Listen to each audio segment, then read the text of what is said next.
इंसान का सबसे बड़ा सवाल। मेरे भाइयों और बहनों, दुनिया का हर इंसान, चाहे वो अमीर हो या गरीब, पढ़ा लिखा हो या अनपढ़, जिंदगी में किसी न किसी मोड़ पर यह सवाल जरूर करता है, मैं क्यों पैदा हुआ?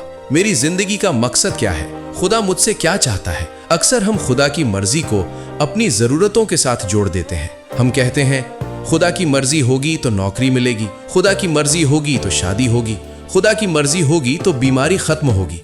लेकिन बाइबल हमें सिखाती है कि खुदा की मर्जी इन सब चीजों से कहीं गहरी है। कलाम मुकद्दस कहता है, क्योंकि मेरे ख्याल तुम्हारे ख्याल नहीं और ना तुम्हारी राहें मेरी राहें हैं। खुदावंद फरमाता है, मेरे अजीजों, हम अक्सर चाहते हैं कि खुदा हमारी मर्जी में बरकत दे, लेकिन खुदा चाहता है कि हम उसकी मर्जी में चलें। यसू ने हमें ये दुआ सिखाई, तेरी मर्जी जैसे आसमान पर पूरी होती है वैसे जमीन पर भी हो। ये दुआ आसान नहीं है, क्योंकि इसका मतलब है अपनी मर्जी छोड़ देना। खुदा की पहली मर्जी, रिश्ता। मेरे भाइयों, खुदा ने इंसान को सिर्फ काम करने के लिए नहीं बनाया, सिर्फ कमाने के लिए नहीं बनाया, सिर्फ मर जाने के लिए नहीं बनाया। खुदा ने इंसान को अपने साथ रिश्ता रखने के लिए बनाया। बाइबल कहती है, ये हमेशा की जिंदगी है कि वो तुझ वाहिद सच्चे खुदा को और यीशु मसीह को जाने। गौर करें, ये नहीं कहा गया कि हम खुदा के बारे में जाने, बल्कि ये कहा गया कि हम खुदा को जाने। आदम को याद करें, बाग अदन में खुदा आदम के साथ चलता था, बातें करता था, रिश्ता था, लेकिन गुनाह ने इस रिश्ते को तोड़ दिया। फिर भी खुदा ने इंसान को नहीं छोड़ा। यीशु आज भी कहता है, देख मैं दरवाजे पर खड़ा खटखटाता हूँ, अगर कोई मेरी आवाज सुनकर दरवाजा खोले तो मैं उसके अंदर आऊंगा। सवाल ये है मेरे भाइयों, क्या हम दरवाजा खोलते हैं? और फिर खुदा की मर्जी, इंसान निजात पाए। अगर आप मुझसे पूछें कि खुदा का दिल किस बात पर सबसे ज्यादा जलता है, तो जवाब है इंसान की निजात। बाइबल कहती है, क्योंकि खुदा ने दुनिया से ऐसी मोहब्बत रखी कि उसने अपना इकलौता बेटा बख्श दिया, ताकि जो कोई उस पर ईमान लाए हलाक ना हो बल्कि हमेशा की जिंदगी पाए। मेरे अजीजों, सलीब इत्तफाक नहीं थी, सलीब हादसा नहीं थी, सलीब खुदा की मर्जी थी। कलाम कहता है, खुदा नहीं चाहता कि कोई हलाक हो, बल्कि ये कि सब तौबा करें। निजात सिर्फ मजहब से नहीं, नेक आमाल से नहीं, कलीसिया जाने से नहीं, निजात सिर्फ और सिर्फ यसु मसीह पर ईमान से है। खुदा की मर्जी ये भी है कि इंसान तौबा करे और तब्दील हो। मेरे भाइयों, तौबा का मतलब सिर्फ आंसू बहाना नहीं है, सिर्फ शर्मिंदा होना नहीं है।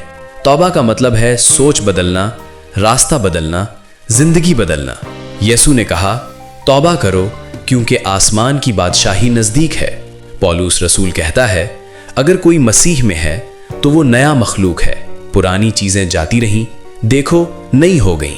मेरे अजीजों, खुदा की मर्जी ये नहीं कि हम पुराने गुनाह में जीते रहें, बल्कि ये है कि हम नई जिंदगी में चलें। और खुदा की मर्जी पाकीज़गी है। अब ये बात सख्त है लेकिन सच है। बाइबल कहती है, क्योंकि खुदा की मर्जी तुम्हारी पाकीज़गी है। पाकीज़गी का मतलब ये नहीं कि हम कामिल हो जाएं, बल्कि ये कि हम खुदा के ताबे हो जाएं। पाकीज़गी हमारी आंखों में, हमारी जुबान में, हमारे ख्यालात में, हमारे रिश्तों में। यस्सु कहता है, मुबारक है वो जो पाक दिल है, क्योंकि वो खुदा को देखेंगे। मेरे भाइयों, हम खुदा की मर्जी जानना चाहते हैं, लेकिन खुदा कहता है, पहले पाकीज़गी में चलो। यसु गसमनी बाग में कहता है, ऐ बाप, मेरी नहीं बल्कि तेरी मर्जी पूरी हो। ये खुदा के बेटे के अल्फाज हैं। अगर यसु ने अपनी मर्जी कुर्बान की तो हम कौन होते हैं जो अपनी मर्जी पकड़े रखें? मेरे अजीजों, खुदा की मर्जी हमेशा आसान नहीं, लेकिन खुदा की मर्जी हमेशा बेहतरीन होती है। आज सवाल ये नहीं कि आप कलीसिया आते हैं या नहीं, सवाल ये नहीं कि आप खुद को ईमानदार कहते हैं या नहीं।